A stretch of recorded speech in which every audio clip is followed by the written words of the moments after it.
Controversial New York Congressman, Republican George Santos, now officially under investigation by the House Ethics Committee. It will look into multiple issues, from his campaign finances to a sexual misconduct allegation. Our great reporters are back, and Santos is now infamous for just lying and lying and lying and lying. But the substance of these allegations are quite serious. The committee has acknowledged its investigation. Potential unlawful activity by his 2022 campaign. Potential violations of federal conflict of interest laws for work he did for a firm providing fiduciary services.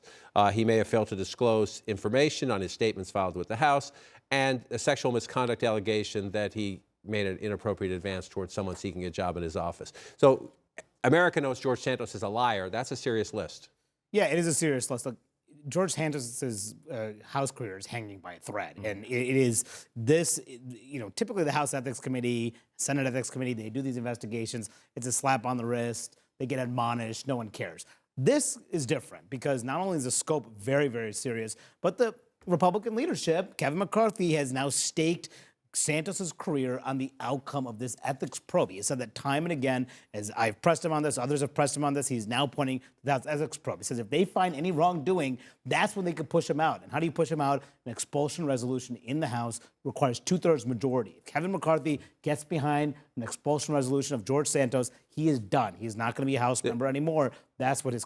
But the question is, if you go through that serious list, House ethics committees, and I'll get to another one in a minute, these investigations tend to go on forever and ever and ever and ever. So does Kevin McCarthy, does he want to get his wish, but not right away because he needs George Santos's vote? Well, he does continue to need George Santos's vote. It's a math problem. I recently did a story about shamelessness in American politics in this new age long that story. we're in. It was a long story. She's still working on it. And I interviewed former Congressman Anthony Weiner, who left in a cloud of shame. One thing he told me that I think is relevant to the Santos situation is it wasn't just the reporters hounding him. It wasn't just his colleagues telling him they didn't want to be seen with him. It was also that he was facing hundreds of thousands of dollars in legal fees to actually properly defend himself against a House ethics investigation. So is this another weight on the scale for Santos? Who knows? But I do know that in that case, there was the ethics investigation wasn't just that it would take forever but that it would be expensive to defend. And especially the other New York freshman who came in with him. That's why Kevin McCarthy is Speaker. They flipped all these seats in New York. Mike Lawler, as I've said before, George Santos' conduct is embarrassing and unbecoming. If he had any dignity, he would resign.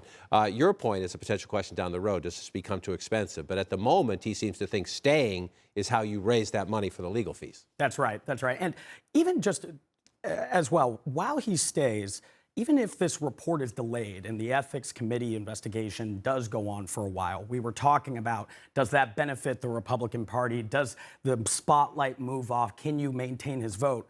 You're seeing just right there his fellow colleagues in New York continue to criticize him. Yeah. Even maybe leadership in the House is trying to balance this out. But his peers in the House, including Republicans, who at times of criticism or crisis have not always been forthcoming with criticism towards their colleagues, are also starting to heat up the rhetoric as well. It doesn't seem like the scrutiny is going to leave at this point. Help me understand the case, the continuing investigation of Alexandria Ocasio-Cortez.